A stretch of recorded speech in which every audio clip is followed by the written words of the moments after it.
السلام علیکم۔ آج کی ویڈیو بڑی اہم ہے اور اس ویڈیو میں وہ کچھ تفصیلات دینے جا رہا ہوں۔ میں نے سوچا ہے کہ بیسیکلی یہ کوئی ایسا پروگرام یا ایسی ویڈیو نہیں ہے جس میں پروموٹ کیا جائے کہ لوگ ٹرکی جو مائیگریٹ کریں، لیکن جو لوگ مائیگریٹ کرنا چاہتے ہیں، لائک پاکستان میں اگر دیکھا جائے تو بہت بڑا ٹرینڈ ہے مائیگریٹ کرنے کا، اور ٹرینڈ ہے یورپ، امریکہ، یو کے، آسٹریلیا، کینیڈا۔ تو وہ لوگ جو ان ممالک میں مائیگریٹ کرنا چاہتے ہیں،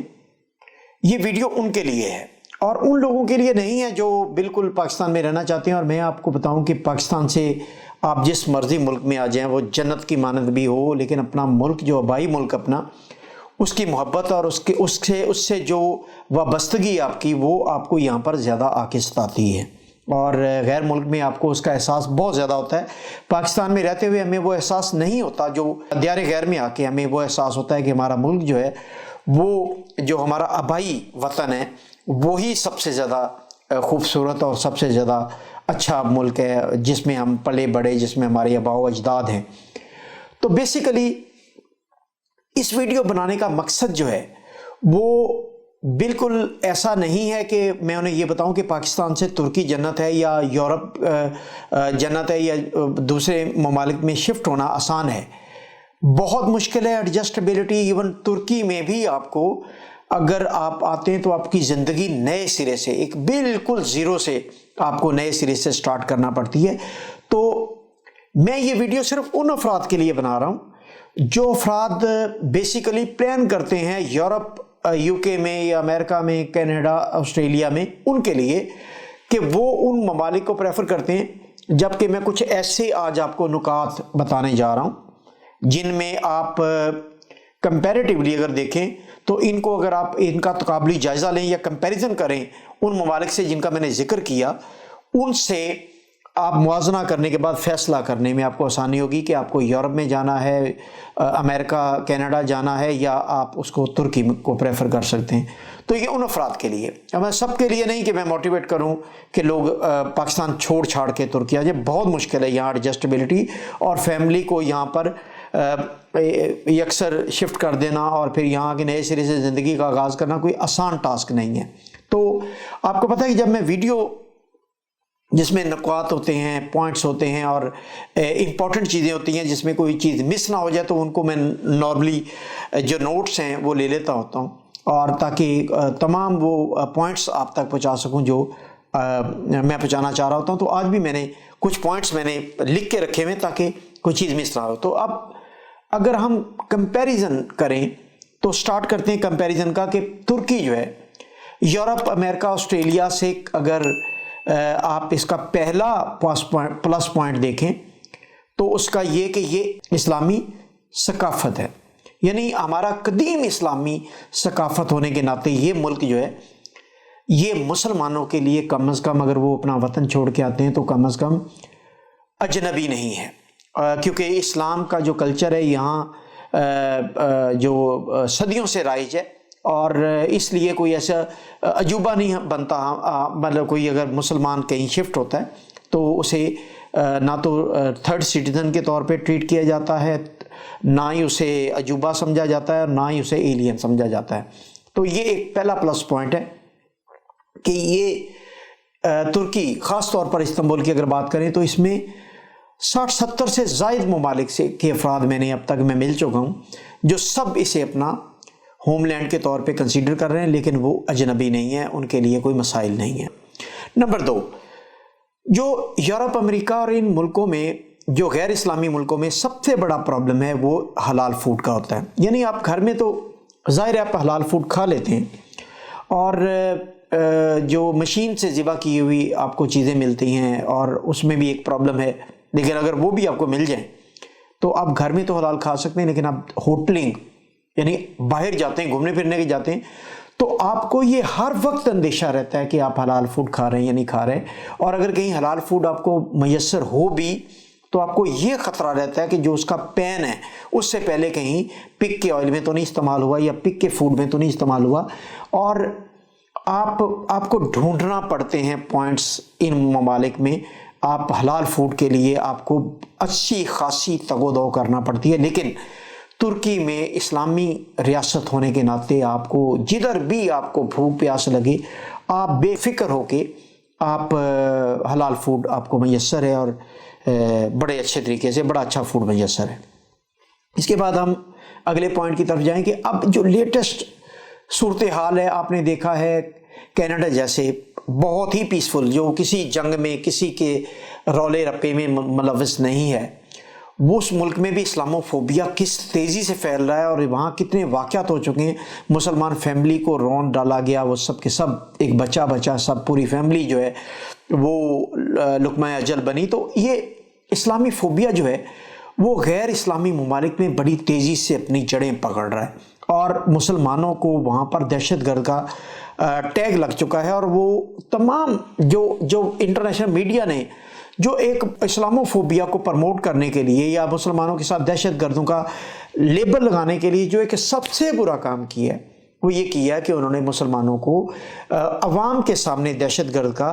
ایک بالکل ایک فیس بنا کے پیش کیا، جس کی وجہ سے جو عام عوام ہے ان ممالک میں وہ مسلمانوں کو دہشت گرد سمجھتی ہے، اور دہشت گرد سمجھنے کے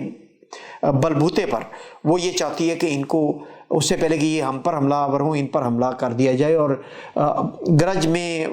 انٹرنیشنل وار پولیٹکس اسٹریٹجی میں ان کو جو مس گائیڈ کیا جاتا ہے انٹرنیشنل میڈیا کے ذریعے، اس کی وجہ سے وہ حائف ہیں اسلام سے بھی اور مسلمانوں سے بھی۔ تو یہ بہت بڑا پرابلم ہے، جبکہ ترکی میں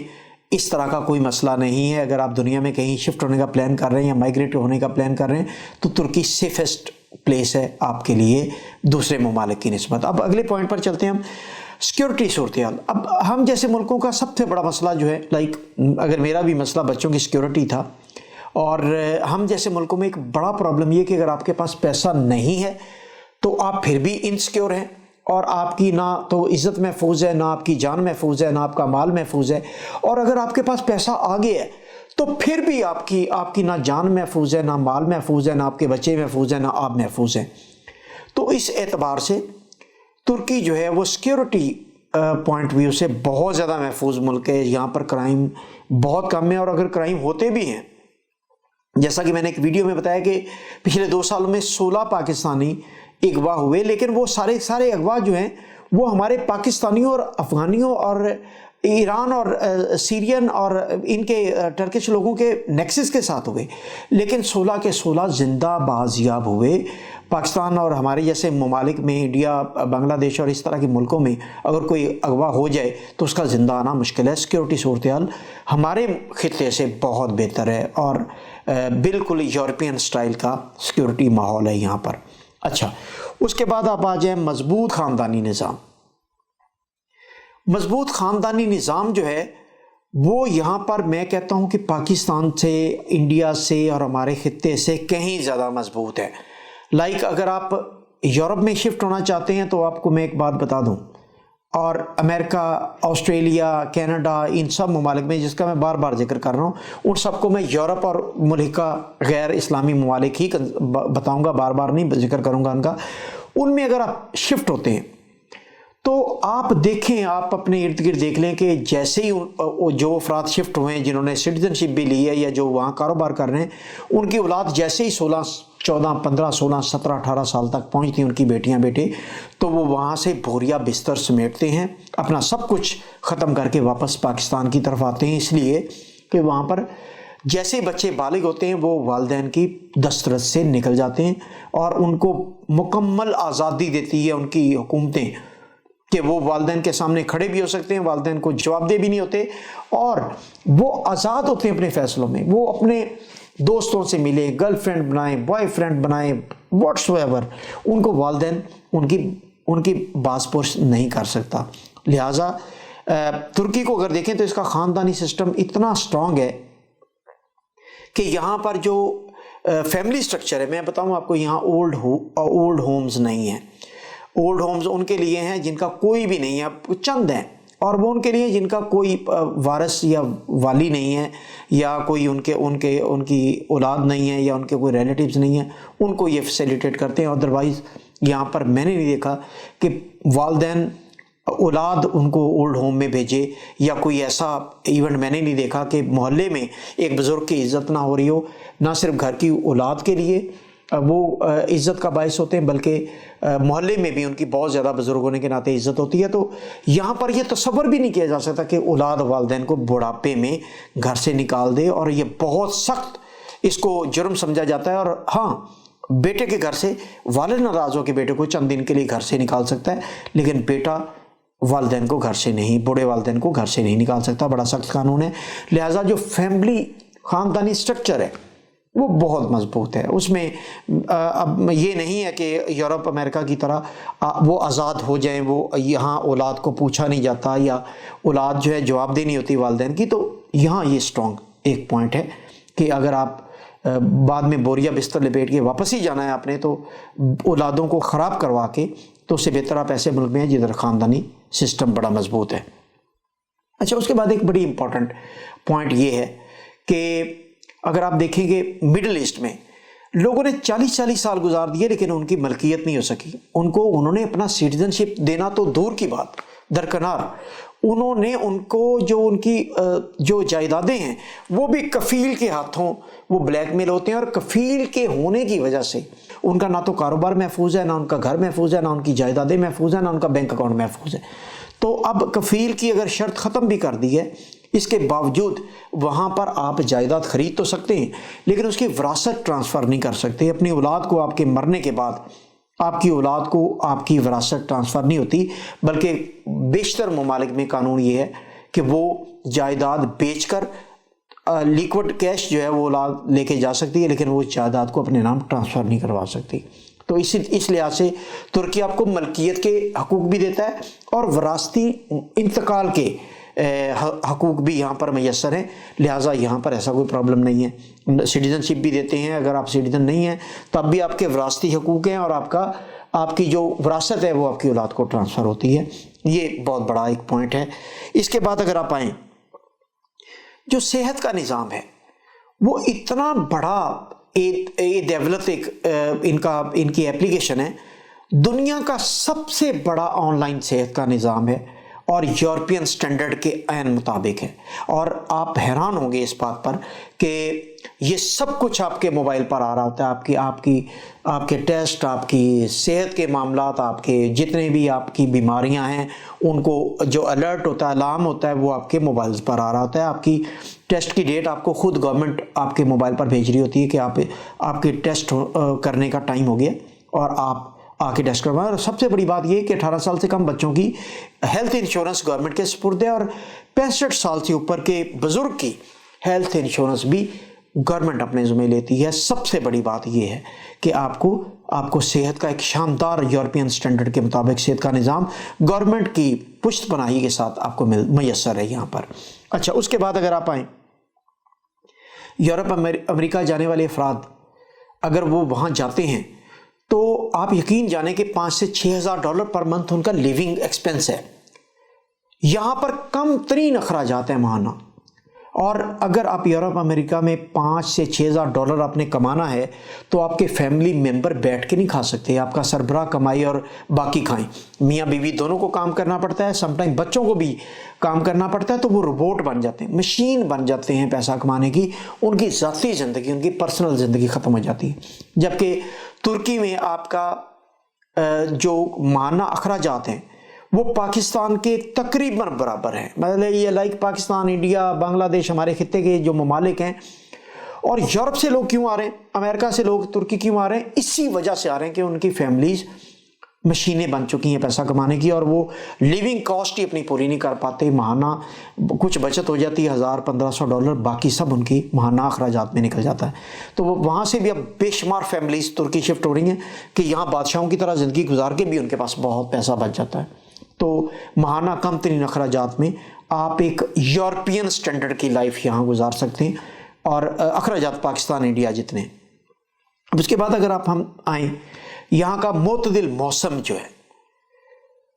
دنیا کے دونوں طرف، لائک ترکی کو اگر آپ دیکھیں، اس کے مغرب میں اور اس کے مشرق میں شدت پسند موسم ہے، شدید ترین موسم ہے۔ اگر آپ یورپ کی بات کریں تو وہاں پر سردی